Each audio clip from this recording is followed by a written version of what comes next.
नमस्कार, कैसे हैं आप सभी। तो आज की इस वीडियो में हम नंबर सिस्टम के बारे में डिटेल डिस्कशन रखेंगे। तो चलिए शुरू करते हैं। सबसे पहले हमारे पास है नंबर सिस्टम, यानी कि संख्या पद्धति या संख्या प्रणाली।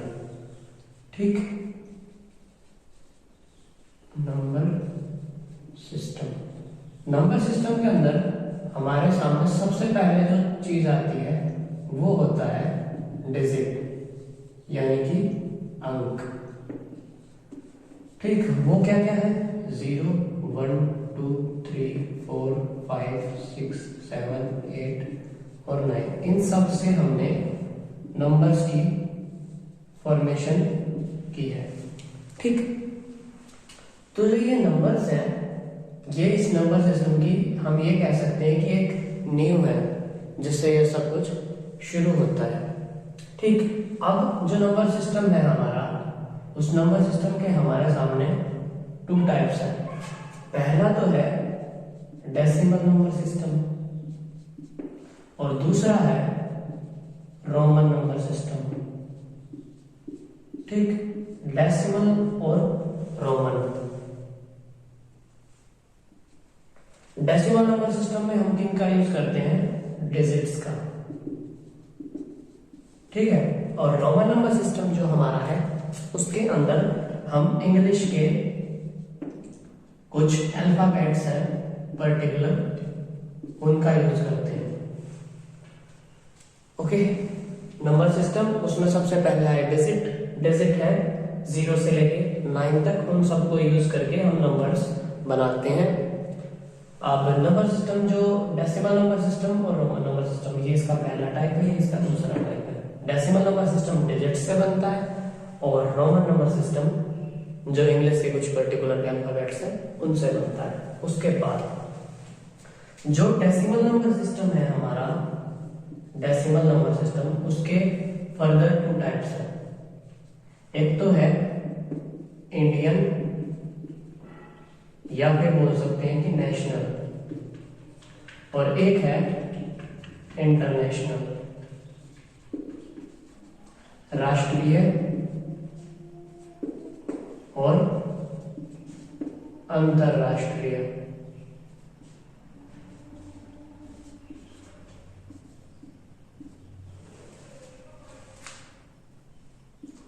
अंतरराष्ट्रीय जो दाशमिक संख्या पद्धति है और एक राष्ट्रीय दाशमिक संख्या पद्धति है या दाशमिक अंकन है, जो भी हम बोलना चाहें वो बोल सकते हैं ये चीजें। अच्छा, जो इंडियन नेशनल सिस्टम है हमारा, नंबर सिस्टम है, उसमें हम जो 1s, 10s, 100, 1000, 10,000 इस टाइप से चलता है। इसमें पहले तो 3 के बाद और उसके बाद 2 के बाद जो हमारा कोमा होता है राइट साइड से वो लगता है। ठीक है, जो हम कोई भी नंबर लिखते हैं तो उसमें दाईं तरफ से यानी कि राइट साइड से पहले तो 3 डिजिट के बाद कोमा लगता है और बाद में हर एक 2 डिजिट के बाद। लेकिन जो इंटरनेशनल नंबर सिस्टम है उसमें 3 के बाद राइट साइड से 3 के बाद कोमा लगता है इंटरनेशनल नंबर सिस्टम में। ये थी इसकी बेसिक चीजें। ठीक है, अब इनको डिटेल में देखते हैं कि इसके अंदर क्या क्या आएगा, क्या क्या है। ठीक, जो नंबर सिस्टम है वो काफी वेटेज रखता है क्वेश्चंस की, इससे ये बहुत ही बड़ा टॉपिक है, हम कह सकते हैं कि इसमें काफी सारी चीजें आती हैं। ठीक है, तो उन सबको हम देखते हैं। तो इसमें आने के लिए सबसे पहले हम जो चीजें हैं वो जो हमारा ये इंडियन नेशनल सिस्टम है, नंबर सिस्टम, जो इंडियन नंबर सिस्टम है उसके बारे में चीजें देखते हैं। ठीक, तो इसके कुछ रूल्स हैं जो मैंने बता दिए आप लोगों को कि इनको किस टाइप से लिखा जाता है, इकाई, दहाई, सैकड़ा, हजार, 10,000 इस टाइप से। और जो अंतरराष्ट्रीय संख्या पद्धति है उसमें हम जो मिलियन बिलियन और इन सब का यूज करते हैं, उसमें 6-6 के पेयर में चीजें बढ़ती हैं, इकाई, ढाई, सैकड़ा, हजार, 10,000, 100,000 इस टाइप से चलती हैं। ठीक, अब देखते हैं हम रोमन जो सिस्टम है उसके कुछ रूल्स। जो रोमन नंबर सिस्टम है हमारा, उसके कुछ रूल्स। इसमें डिजिट्स की जगह हम क्या लिखते हैं? लेटर्स। ठीक है, इंग्लिश के कुछ पर्टिकुलर लेटर्स, तो उनके कुछ रूल्स हैं। जो जो चीजें यूज करते हैं इसमें, पहले मैं सारे लिख देता हूं। इसमें हम 1 की जगह पे लिखते हैं आई, ठीक है। 5 की जगह हम लिखते हैं वी, 10 की जगह हम लिखते हैं एक्स, और 50 की जगह हम लिखते हैं एल, और 100 की जगह हम लिखते हैं सी, और 500 की जगह हम लिखते हैं डी, और 1000 के लिए हम लिखते हैं एम। ठीक, एल, सी, डी, एम इस टाइप से 1, 5, 10, 50, 100, 500 और 1000। ये सारी वो चीजें हैं जो हम इन सब के लिए लिखते हैं। हाँ जी, तो इसका जो रूल्स है वो पहला रूल है कि जब भी हम 2 लेटर्स को हम साथ में लिख देते हैं तो वो उसमें ऐड होते हैं। ठीक है, जैसे आई को 2 बार लिख दिया तो आई की वैल्यू 1 है तो इसकी वैल्यू 2 हो जाएगी इस टाइप से। ठीक है, ये पहला रूल है कि जब हम 2 बार, जैसे हमने x को लिख दिया 2 बार, तो इसकी वैल्यू, x की वैल्यू 10 होती है तो इसकी वैल्यू 20 हो जाएगी। कुछ रूल्स हैं, जैसे ये रूल हम v पे और इस पे l पे और d पे अप्लाई नहीं कर सकते। वो सारे रूल्स जब आ जाएंगे तब आपको पता लगेगा कि इसकी क्या कहानी है। ठीक है, दूसरा रूल है कि अगर हम किसी भी नंबर को बड़े वाले के राइट में लिखते हैं, छोटे नंबर को बड़े वाले के राइट में लिखते हैं तो वो उसमें ऐड होगा, और अगर उसके लेफ्ट में लिखते हैं तो वो उसमें से सब्ट्रैक्ट होगा। जैसे v के बाद अगर हमने i लिखा तो इसकी वैल्यू 6 होगी, और v के पहले अगर हमने i लिख दिया तो इसकी वैल्यू 5 होगी। अगर हमने बड़े नंबर के राइट में कोई छोटा नंबर लिखा तो वो उसमें ऐड होगा, और अगर बड़े नंबर के लेफ्ट में अगर हमने छोटा नंबर लिखा तो उसमें से सब्ट्रैक्ट होगा। अब देखिए इसके आगे लिखा है, यानी कि लेफ्ट में लिखा है बड़े नंबर के आगे छोटा नंबर, तो इसमें से सब्ट्रैक्ट हो जाएगा, और बड़े नंबर के राइट में अगर छोटा नंबर लिखा है तो वो उसमें ऐड हो जाएगा। दूसरा रूल ये है। ये रूल्स अलग अलग बुक्स में अलग अलग टाइप से हमारे सामने हो सकते हैं, तो आपको ध्यान रखना है कि ये जो रूल्स है इनको हम बस इनकी सेंस जो उसको समझने की कोशिश करें, बाकी ज्यादा कुछ नहीं है। तीसरी बात, हम इनमें से जैसे आई को हमने 3 बार लिख सकते हैं 3 के लिए, ऐसे ही हम XXX लिखेंगे तो उसकी वैल्यू 30 हो जाएगी। लेकिन जो ये 3 बार मैक्सिमम हम किसी भी जो लेटर है उसको हम 3 बार लिख सकते हैं। ठीक है, मैक्सिमम किसी को भी 3 टाइम्स हम लिख सकते हैं, लेकिन ये किस किस पे नहीं अप्लाई होगा? V पे और L पे और D पे। V, L और D पे ये 3 टाइम्स वाला रूल अप्लाई नहीं होगा। V, L और D सिर्फ एक बार ही लिखे जा सकते हैं। ठीक है, चौथा रूल है कि अगर हम किसी भी लेटर के ऊपर अगर हम बार लगा देंगे, किसी भी लेटर के ऊपर अगर हम बार लगा देंगे तो उसकी वैल्यू कितने टाइम्स हो जाएगी? 1000 टाइम्स हो जाएगी। उसकी वैल्यू 1000 टाइम्स हो जाएगी। फॉर एग्जाम्पल, अगर हमने L के ऊपर बार लगा दिया तो इसकी वैल्यू L की वैल्यू 50 थी, तो ये वैल्यू कितनी हो जाएगी 1000 गुना, यानी कि 50,000। ठीक है, इसकी वैल्यू 50,000 हो जाएगी। कुछ एग्जांपल्स और ले देता हूं आपके लिए, जिससे आपको अच्छे से समझ आ जाए। मान लीजिए आपको 492 लिखना है, तो आप इसके टुकड़े करेंगे। सबसे पहले 400 प्लस 90 प्लस 2, ये हो गए पहले टुकड़े। अब जो 400 लिखा जाएगा वो हम इनको किसी को भी, मतलब जो C है उसको 3 बार ही रिपीट कर सकते हैं। 400 तक जाने के लिए हमें 4 बार करना पड़ेगा, वो पॉसिबल नहीं है, इसलिए हम इसको 500 माइनस करके लिखेंगे। तो 500 में से हमें कितना घटाना पड़ेगा 100, तो इसको हम लिखेंगे D और इसके आगे आ जाएगा C। D की वैल्यू 500 होती है, C आगे लिख दिया, इससे छोटा तो इसमें से सब्ट्रैक्ट हो गया, तो 400 हो गया। उसके बाद 90 लिखना है हमें।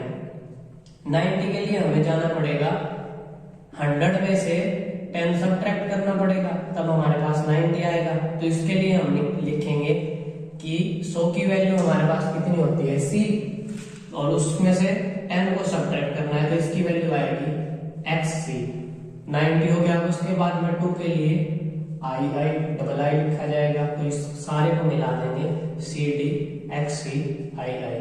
तो ये जो वैल्यू होगी ये होगी 492 के लिए। इस टाइप से लिखनी है। एक एग्जांपल और ले लेते हैं, जैसे कि 258 लिखना है आपको। 258 के लिए आपको पहले तो 200 पे जाना है, तो आपने लिख दिया CC 200 हो गया। अब आपको 50 पे जाना है, 50 के लिए L और 8 के लिए VIII, तो ये वैल्यू हो जाएगी 258 की। इस टाइप से, तो इस टाइप के क्वेश्चंस करिएगा। मैं कुछ दे रहा हूं तो आप कमेंट बॉक्स में बताइएगा, जैसे कि 499 673 10,003, ये 3 मेरे को कमेंट बॉक्स में बताइएगा। ठीक है, ये था सारा रूल रोमन नंबर सिस्टम का। अब आगे बढ़ते हैं।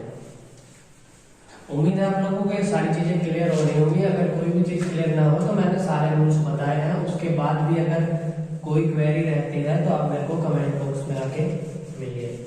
ठीक है, ये सारी चीजें थी जो इसमें इम्पोर्टेंट थी।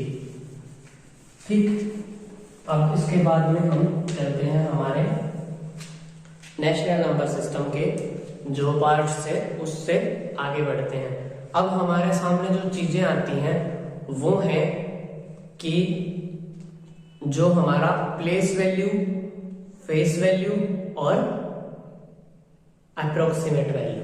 ठीक है, तो सबसे पहले चीज आती है हमारे सामने प्लेस वैल्यू, फेस वैल्यू और अप्रोक्स वैल्यू।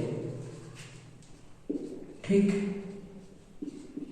इनको हम क्या क्या बोलते हैं? इसको बोलते हैं हम स्थानीय मान, और इसको हम बोलते हैं जातीय मान, और इसको हम बोलते हैं सन्निकट या निकटतम मान। ठीक है, स्थानीय मान, जातीय मान, निकटतम मान। प्लेस वैल्यू के बारे में हम बस ये बताएंगे कि अगर आप जिस प्लेस पे हैं, जहां खड़े होते हैं, उसके हिसाब से आपको तय किया जाएगा कि आप किस प्रकार के हैं। फेस वैल्यू के अकॉर्डिंग आप चाहे कहीं भी खड़े होइए, आप जैसे हैं वैसे ही रहेंगे। और अप्रोक्स वैल्यू के लिए हम ये कह सकते हैं कि आप लगभग किसके आसपास, लगभग किस आइडियल के आसपास है, ये कह सकते हैं हम। तो प्लेस वैल्यू जो हमारे पास चीजें होती हैं वो ये है कि प्लेस वैल्यू मीन्स जब कोई एक पर्टिकुलर डिजिट अलग अलग जगह पे आए, जैसे इकाई, दहाई या सैकड़ा, या जिस पे उस पोजीशन पे आता है, तो उससे उसकी जो वैल्यू है उसमें क्या डिफरेंस आता है वो चीज। जैसे कि मैंने एक नंबर लिख दिया 969, तो यहाँ पे ये 9 है जो ये इकाई के अंक पे आया है, वंस प्लेस पे आया है, तो इसकी हम वैल्यू लिखते हैं 9 × 1। ठीक है, या इसको हम ये भी लिख देते हैं 9 × 10⁻�0। ठीक, तो इसकी जो वैल्यू रही है वो रही है 9, और ये आगे वाला जो है इसके बाद 6 6 है तो इसकी मल्टीप्लाई करते हैं हम 10 टू द पावर 1 से, इसको हम लिख सकते हैं 6 इंटू 10 मीन्स 60, और जो ये 9 है इसकी मल्टीप्लाई करते हैं हम 10 टू द पावर 2 से, यानी कि 9 इंटू 100, ये हो गया 900। तो जो ये 9 था और ये 9 था, ये थे तो दोनों 9, लेकिन ये अलग अलग जगह पे थे। तो जो इस प्लेस पे था उसकी वैल्यू 9 है, और जो इस प्लेस पे था उसकी वैल्यू 900 है। तो प्लेस वैल्यू प्लेस की अकॉर्डिंग चेंज होती रहती है, ठीक है। उसके बाद आप देखते हैं फेस वैल्यू। फेस वैल्यू में क्या होगा, फेस वैल्यू जो एक्चुअल में है वही उसकी फेस वैल्यू होती है।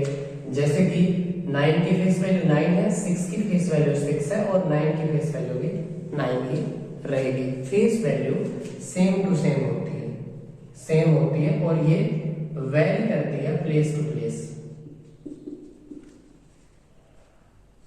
ठीक। उसके बाद है अप्रोक्स वैल्यू या अप्रोक्सीमेट वैल्यू, स्थानीय मान। देखिए इसको समझने के लिए मैं ये बता सकता हूं कि अगर कोई भी नंबर है जिसको आप अप्रोक्सीमेट बताना है कि वो किसके आसपास आता है, तो आप इसमें ये चीज देखेंगे कि वो किसी ऐसे नंबर के आसपास रहे जो आइडियल हो। आइडियल मीन 10 के आसपास, 20 के आसपास, 100 के आसपास, 200 के आसपास, 250 के आसपास, 300 के आसपास, 1000 के आसपास, 10,000 के आसपास, इस टाइप से। तो इनके लिए आपको क्या करना पड़ेगा, आपको पहले तो ये देखना पड़ेगा कि उसने पूछा किसके सापेक्ष है, कि हम उसको किससे कंपेयर करके चलेंगे कि वो किसके आसपास है। जैसे कि अब हमारे पास एक नंबर है 99, इसको पूछे कि ये किसके आसपास है, तो ये हमें साफ साफ दिख रहा है कि ये 100 के आसपास है।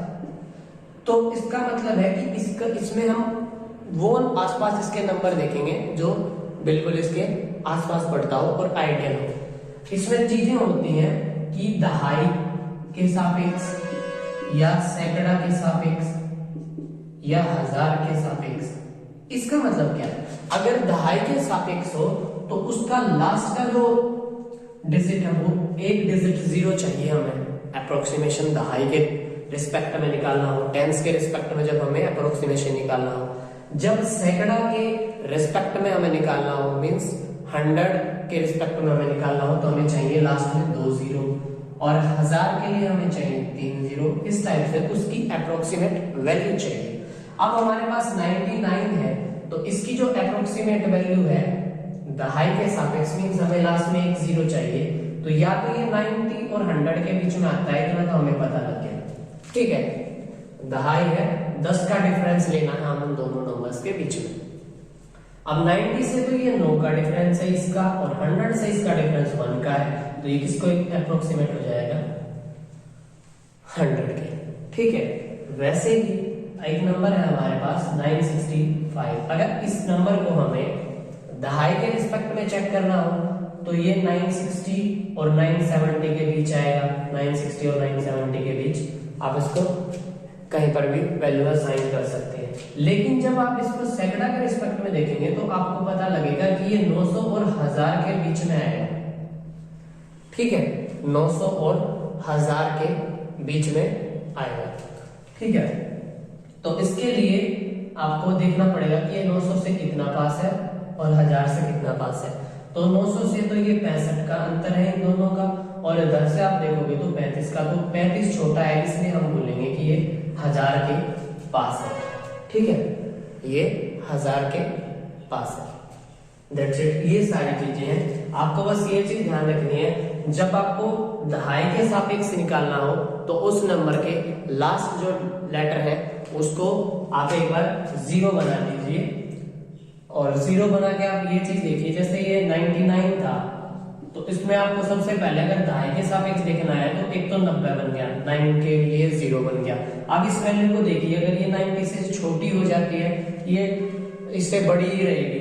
जैसे कोई भी 91 है तो आप 90 बनाएंगे और एक इससे बड़ी वैल्यू, इसके लास्ट जो डिजिट है उसको 0 बना के एक उसे 10 बड़ी वैल्यू बना दे, सो और फिर उसको चेक करें कि वो किसके आसपास है। अगर आपको देखना है सैकड़ा के सापेक्ष तो उसके लास्ट के जो 2 डिजिट है उनको आप 0 बना दे, जैसे हमने इसको बनाया 900 और इसको 900 से फिर हम 100 आगे जाएंगे 1000, तो फिर हम देखेंगे कि ये किसके आसपास है 900 और 1000 में से। तो यहाँ पे इनका जो डिफरेंस है वो डिफरेंस है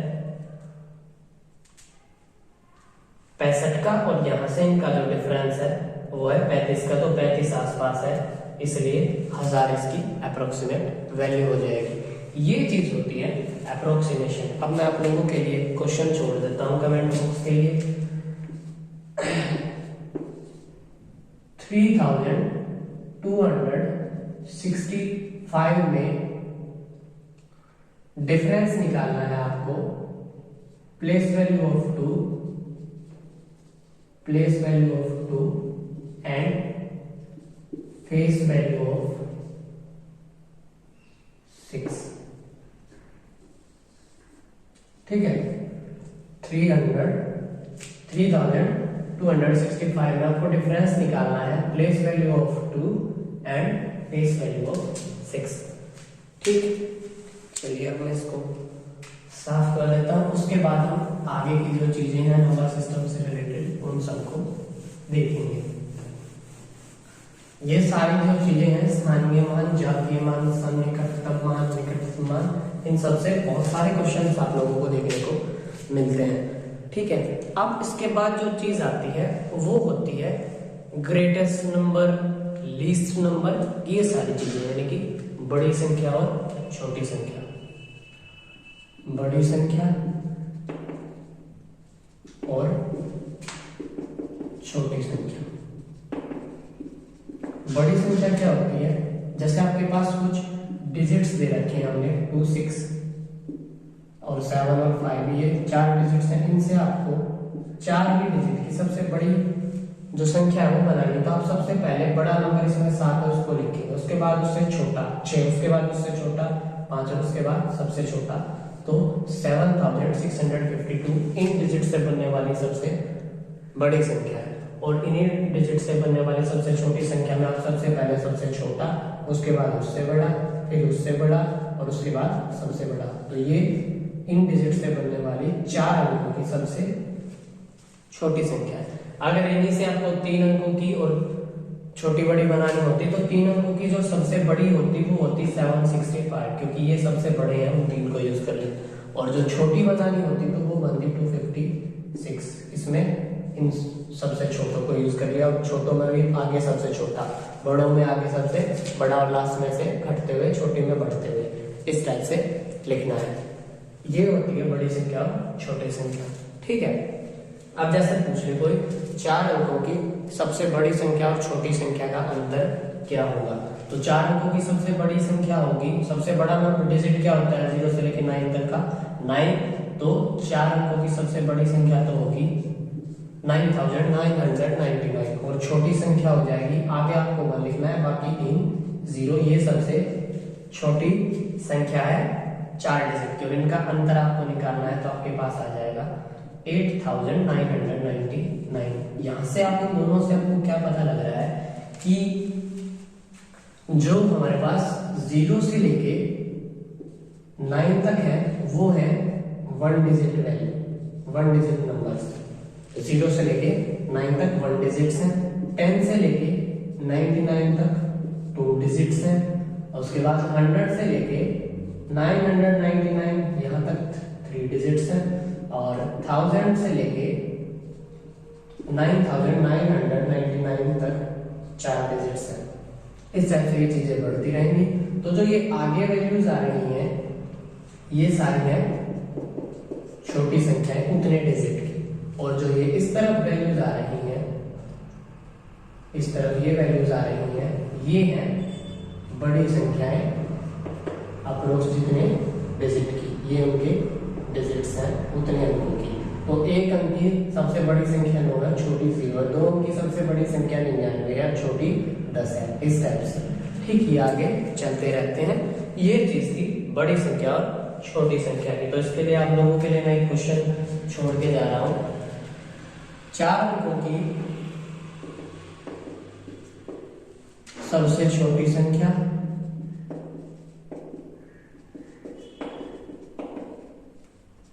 और 3 अंकों की सबसे बड़ी संख्या का अंतर क्या होगा। ये आप लोगों के लिए जिससे एक क्वेश्चन है, कमेंट बॉक्स में इसका आंसर दीजिएगा। इसको मैं साफ कर देता हूँ फिलहाल के लिए। अब आगे बढ़ते हैं। तो जो चीजें हम बेसिकली लेकर के चल रहे हैं वो सारी वो चीजें बहुत छोटी क्लासेस से पढ़ते आ रहे हैं, लेकिन एक बार उनका क्विक रिवीजन कर रहे हैं ताकि कुछ चीज छूट ना जाए हमसे। ठीक है, उसके बाद होता है जो हमारे सामने कुछ नया जो टॉपिक है वो हमारा है प्रेडिसर और सक्सेसर। ठीक है, प्रेडिसर और सक्सेसर का मतलब है परवर्ती और पूर्ववर्ती, मींस उससे आगे आने वाली संख्या और पीछे आने वाली। प्रेडिसर होता है जो प्रीडेसेसर और एक होता है सक्सेसर। ये दो चीजें होती है, प्री वाली होती है जो पहले आती है और सक्सेसर होता है बाद वाली। इसको बोलते हैं हम पूर्ववर्ती और इसको बोलते हैं हम परवर्ती। ठीक है, ये पहले आती है, बाद में आती है। तो कोई अगर एक नंबर x है तो उसके प्रीडिसर जो होगा x-1 होगा और उसके सक्सेसर होगा वो x+1 होगा। जैसे 100 के प्रीडिसर देखना है तो -1 कर दीजिए, 99 आ गया। 100 के सक्सेसर देखना है तो +1 कर दीजिए, 101 आ जाएगा। तो ये इस नंबर का प्रीडिसर है और ये इस नंबर का सक्सेसर है। ठीक, ये चीज ये था प्रेडिसर और सक्सेसर। ठीक, इससे भी एक दो क्वेश्चन कहीं कहीं एग्जाम में देखने को मिले हैं, इसलिए मैंने इसको भी ले लिया है। उसके बाद है जो हमारे नंबर्स हैं एक्चुअल में उनका जो ट्री बनता है वो सारी चीजें।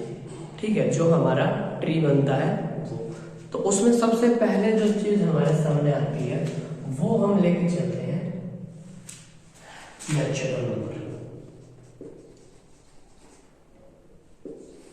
नेचुरल नंबर को हम बोलते हैं प्राकृत संख्या।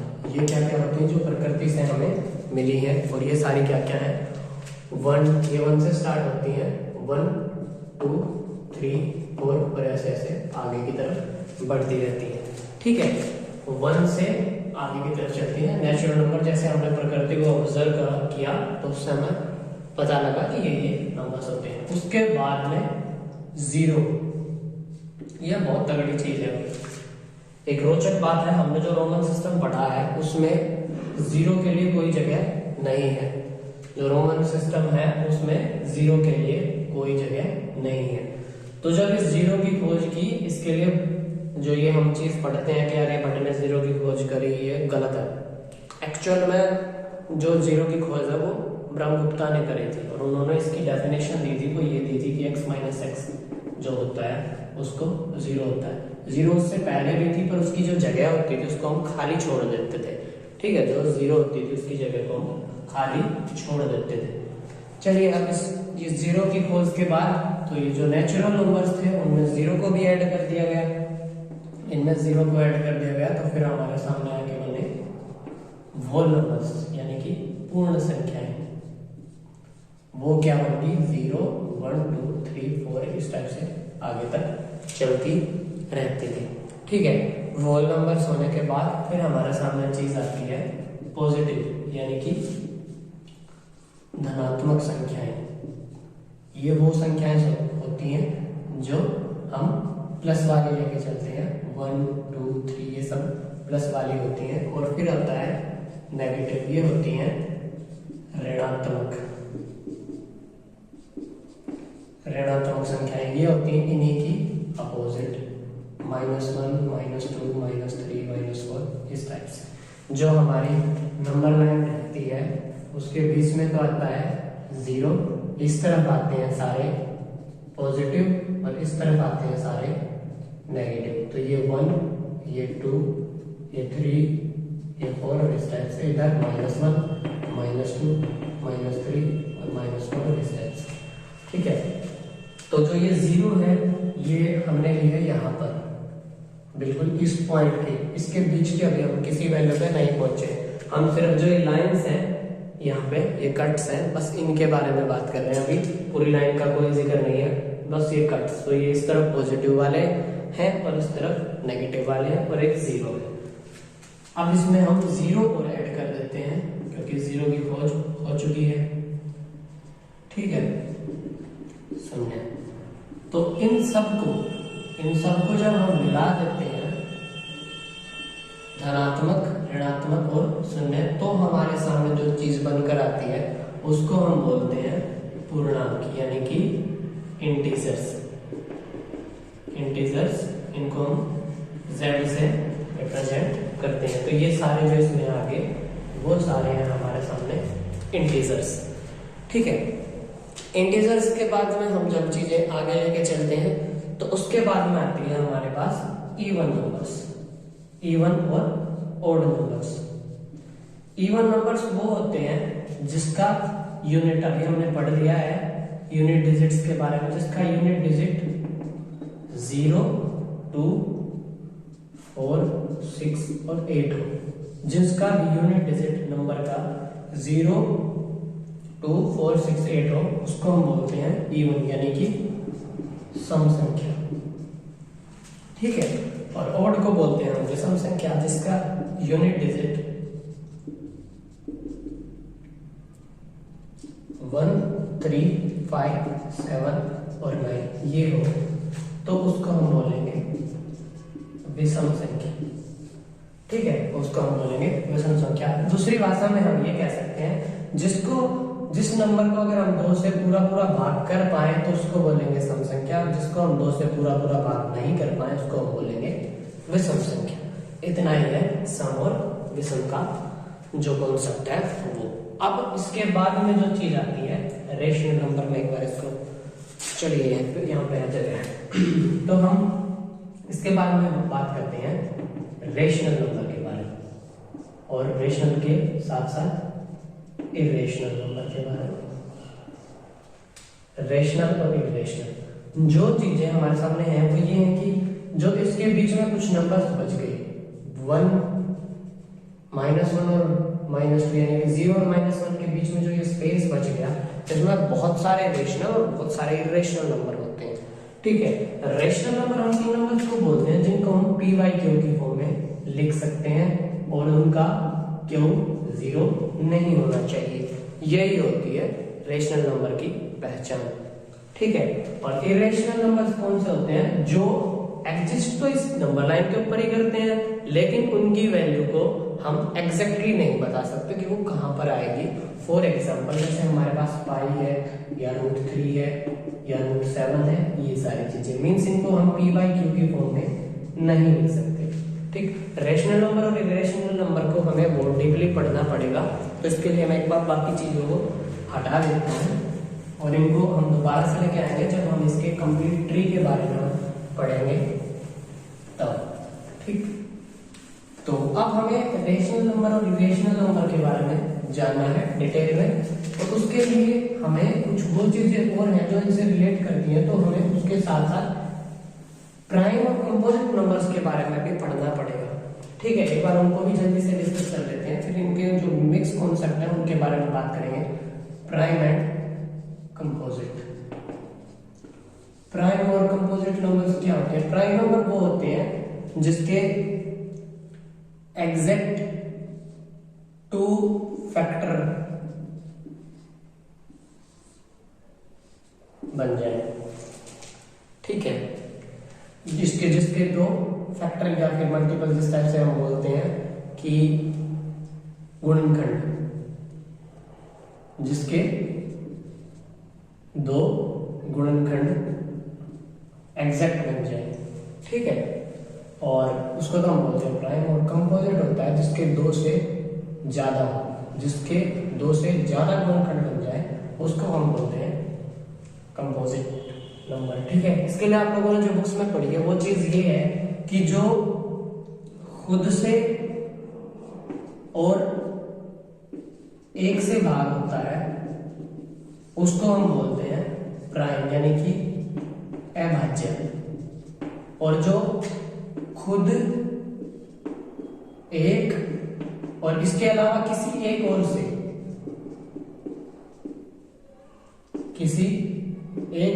और से भाग हो जाए तो उसको हम बोलते हैं भाज्य या कंपोजिट।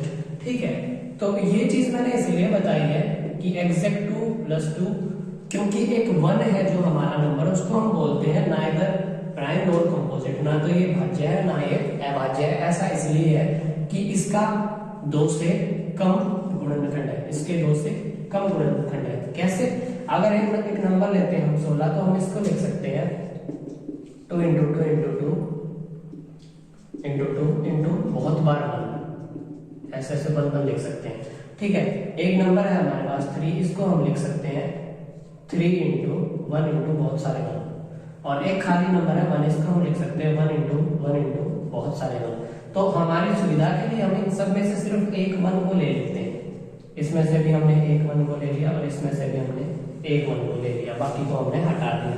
तो यहाँ पर जो हमें चीज देखने को मिली, इसके जो ये गुणनखंड बने हैं ये 2 से ज्यादा है, यहाँ पे एग्जैक्ट 2 है और यहाँ पे 2 से कम है। ठीक है, यहाँ पे 2 से ज्यादा है, यहाँ पे 2 और यहाँ 2 से कम है। तो जहाँ पे 2 से कम है वो नाइदर कंपोजिट नॉर प्राइम। ठीक है, जहाँ पे एग्जैक्ट 2 है वो है प्राइम और जहाँ पे 2 से ज्यादा है वो है कंपोजिट।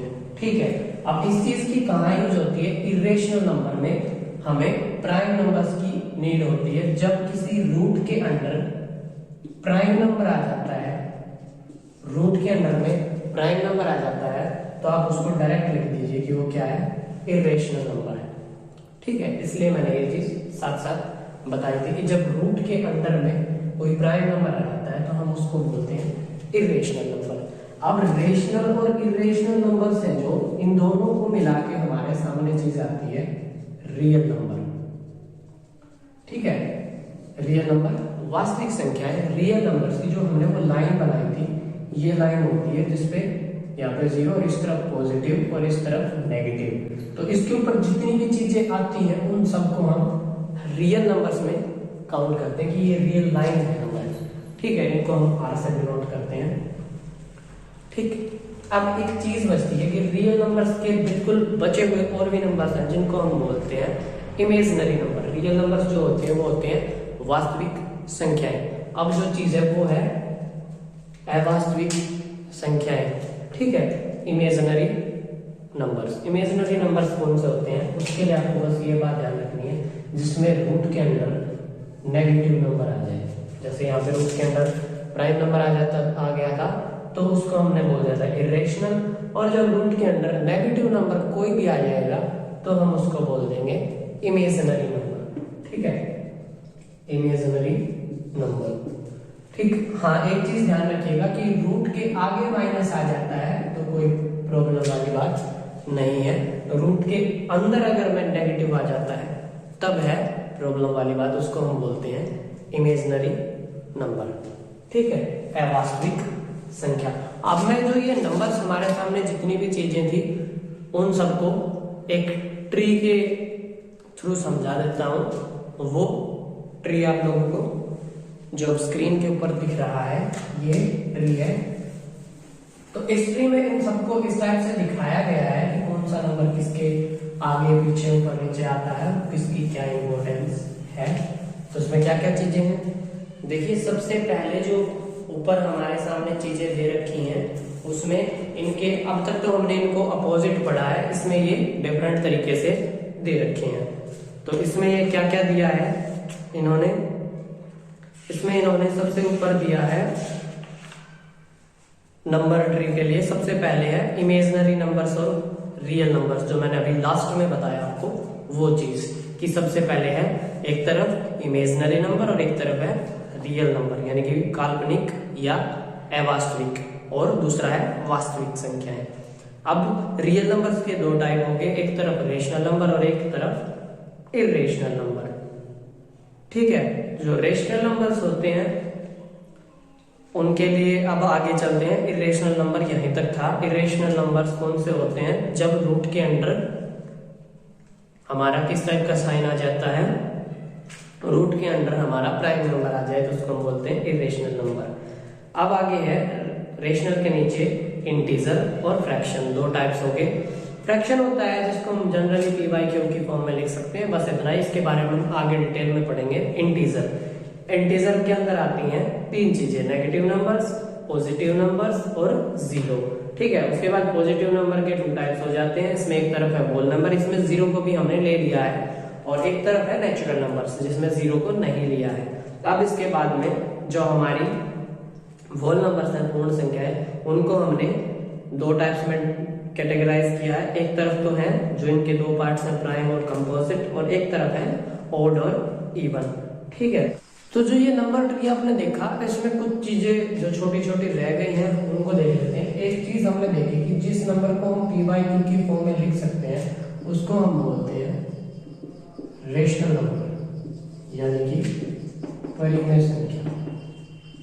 इससे रिलेटेड कोई चीज है, जैसे कि आपने 10 को 3 से डिवाइड किया तो आपके सामने एक चीज आती है कि 3.333 ऐसे चलता रहेगा जब आप 10 को 3 से डिवाइड करेंगे तो इसको आप लिखते हैं 3.3 बार।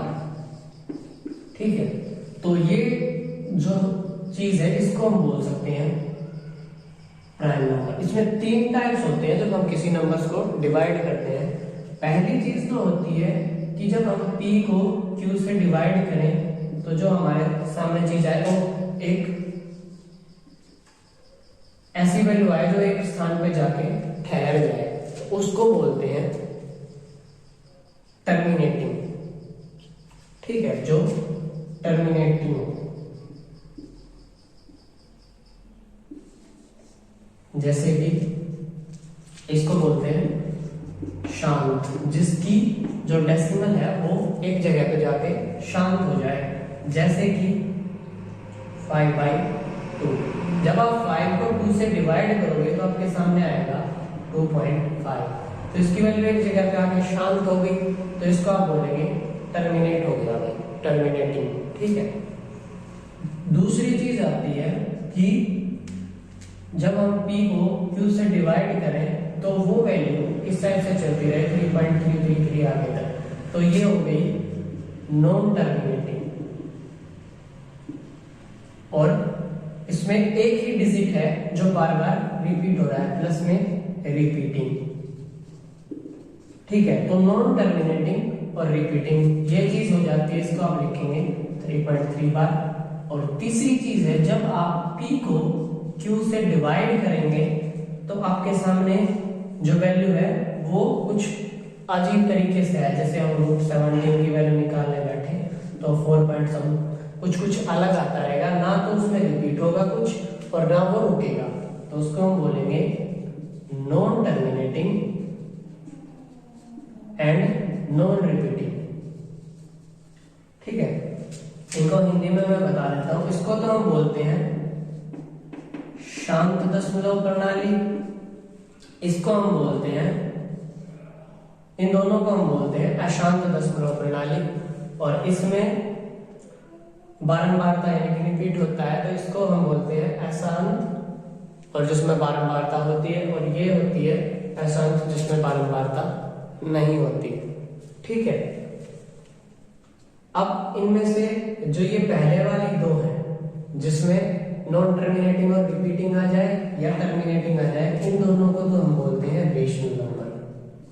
और जो ये लास्ट वाली बचती है p बाई क्यू जिसको डिवाइड करें और वो नॉन टर्मिनेटिंग नॉन रिपीटिंग आए, उसको हम बोलते हैं इरेशनल नंबर। ठीक है, यहाँ पे आपको कुछ क्वेश्चंस आते हैं जिनमें आपको p बाई क्यू को सोल्व करना पड़ता है किसी बार वाली वैल्यू को उसकी p बाई क्यू की फॉर्म में, तो हम उसके लिए जो हमारा मेथड है वो चीजें देख लेते हैं। तो वो क्या है उसको एक बार देख लेते हैं। जैसे ये चीज जो मैं बता रहा हूं ये अप्लाई होती है किस पे, जो नॉन टर्मिनेटिंग प्लस रिपीटिंग होता है, जो नॉन टर्मिनेटिंग प्लस रिपीटिंग होता है। जैसे हमने 10 को 3 से डिवाइड किया तो 3.333 स्टेप से चल रहा है, इसको हमने लिख दिया 3.3 बार। ठीक है, तो ये है नॉन टर्मिनेटिंग प्लस रिपीटिंग। तो इसको हम ये तो बोल सकते हैं कि ये रेशनल नंबर है, लेकिन इसकी एग्जैक्ट वैल्यू ये तो मैंने दे रखी है। अगर थोड़ी देर के लिए हम ये मान लें कि ये हमें पता नहीं है, तो ये जो 10/3 है ये हम कैसे लेके आएंगे वो निकालने के लिए पहले तो जो एक्चुअल मेथड है वो, और उसके बाद में जो शॉर्ट अप्रोच है वो भी हम साथ में देखते हैं। तो सबसे पहले हम इसको मान लेते हैं कि x is equal to this. ठीक है, हमें इस वैल्यू तक पहुंचना है कि ये क्या है।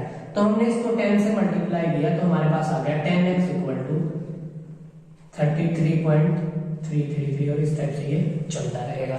ठीक है, अब हमने 10x वाली इस इक्वेशन 2 में से इक्वेशन 1 को हमने सब्ट्रैक्ट कर दिया। तो 10x में से x सब्ट्रैक्ट आया तो हमारे पास आ गया 9x, और 33 में से 3 को सब्ट्रैक्ट किया तो आया 30। बाकी सारे 3 कैंसिल आउट हो जाएंगे, ध्यान रखिएगा ये सारे कैंसिल आउट हो जाएंगे। इस इक्वेशन 2 में से हमने इक्वेशन 1 को सब्ट्रैक्ट किया है तो 10 में से x गया तो 9x, और 33.33 में से 3.33 ऐसे सब्ट्रैक्ट हुआ तो ये तो सारे मर जाएंगे, और 33 में से 3 गया तो 30 आ गया हमारे पास। उसके बाद हम x की वैल्यू निकालेंगे तो आ गया 30/9, 3 से इसको कैंसिल करेंगे 10/3। ठीक है, जो यहाँ पे वैल्यू थी 10/3 वो वैल्यू आप लोग मेथड से इस टाइप से निकाल सकते हैं। ठीक, एक और एग्जांपल ले लेते हैं। मान लीजिए 3.655 इस टाइप से ये चल रहा है।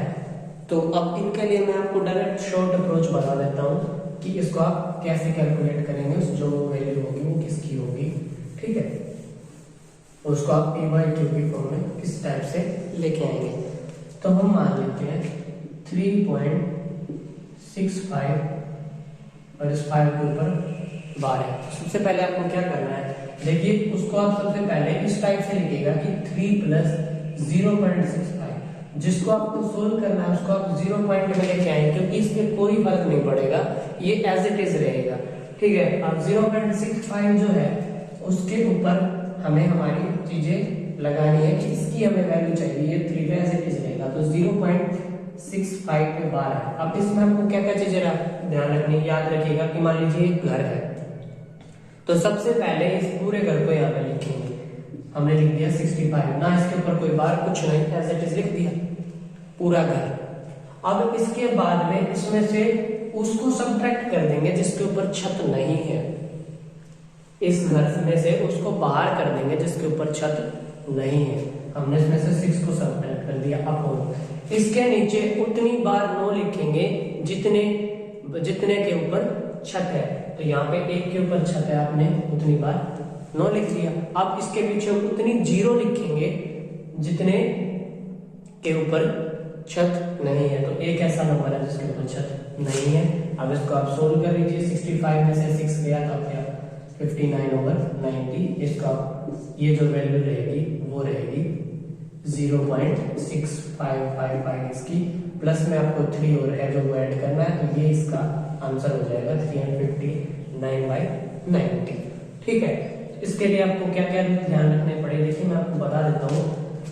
मान लीजिए 0.xyz है और yz के ऊपर 12 है, तो इसकी जो एक्चुअल वैल्यू आएगी वो क्या आएगी, xyz लिखा, इसमें से जिसके ऊपर छत नहीं है उसको सब्ट्रैक्ट किया, जितनों के ऊपर बार है उतनी बार 9 लिखा, जिनके ऊपर बार नहीं है उतनी बार 0 लिखा।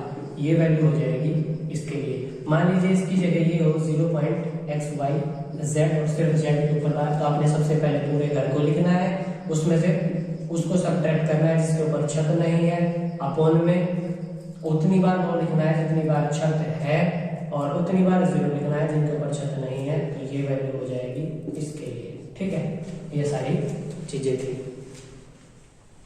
हाँ जी, तो ये जो उसके बीच में जो छोटी सी चीज रह गई थी वो थी। अब हम आगे बढ़ते हैं। अब हम जो इससे आगे की चीजें हैं वो है,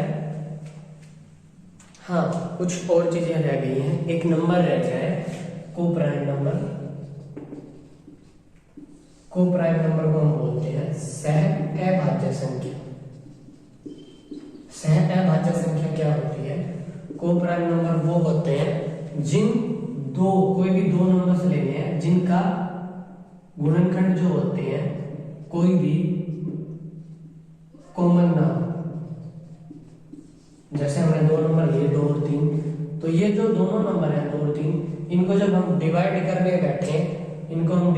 बैठे तो हमें पता लगेगा कि सिर्फ 1 से ही दोनों डिवाइड होते हैं और किसी से नहीं। जैसे हमने 17 और 19 दो ऐसे नंबर लिए जिनको हमने डिवाइड किया, तो हमें पता लगा कि इन दोनों का कोई भी कॉमन गुणनखंड 1 के अलावा नहीं है। मीन्स कोई भी इनका मल्टीपल ऐसा नहीं है नंबर जो इनका मल्टीपल 1 के अलावा हो। ठीक है, ये चीज होती है गुणनखंड, सॉरी मल्टीपल नहीं, फैक्टर। इनका कोई भी ऐसा फैक्टर नहीं है जो 1 के अलावा हो। ठीक है, 17 और 19, जैसे 17 19 है, 2 और 3 है, तो इनके बीच में मतलब कोई भी इनका गुणनखंड नहीं है। एक ये चीज। एक होता है परफेक्ट नंबर, इसको हम बोलते हैं संपूर्ण संख्या। ये क्या होता है कि एक नंबर है हमारे पास p, और उसके हमने फैक्टर्स निकाले ऐसे करके, और उन सब फैक्टर्स का जो सम है, मीन्स वो जिससे डिवाइड होते हैं उन सबको हमने निकाला और उन सबको ऐड किया उस खुद नंबर के अलावा, तो उनका जो टोटल है वो इसी के इक्वल आ जाए। फॉर एग्जांपल 6 के जब हमने ऐसे फैक्टर्स निकाले तो हमें पता लगा कि ये 2 से डिवाइड होता है और 3 से डिवाइड होता है 1 से, तो 2 + 3 + 1 6 के अलावा, जैसे कि 6 नंबर है किस से डिवाइड होता है, 2 से, 3 से, 1 से और 6 से। मीन्स 1 2 3 और 6 इन सब से। तो इसमें 6 को नहीं लेना, इसके अलावा जितने भी उन सबको ऐड करें और इसी के इक्वल आ जाए, उसको हम बोलते हैं परफेक्ट नंबर। ठीक है, उसके बाद में जो हमारे पास चीजें आती हैं वो होती है एडिटिव आइडेंटिटी।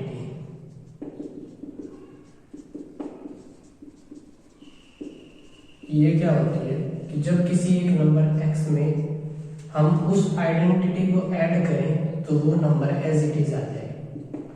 तो एडिटिव आइडेंटिटी होती है कि x में वो नंबर ऐड करें कि x खुद आ जाए, तो वो होती है 0।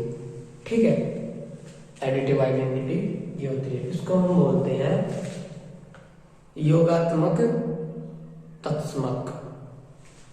इसको हम बोलते हैं योगात्मक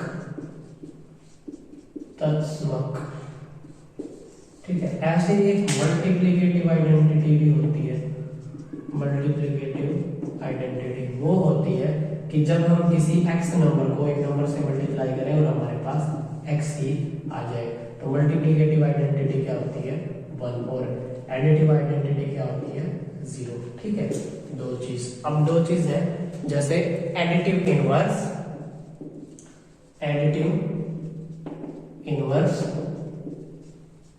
और एक मल्टीप्लिकेटिव इनवर्स। एडिटिव इनवर्स क्या होता है?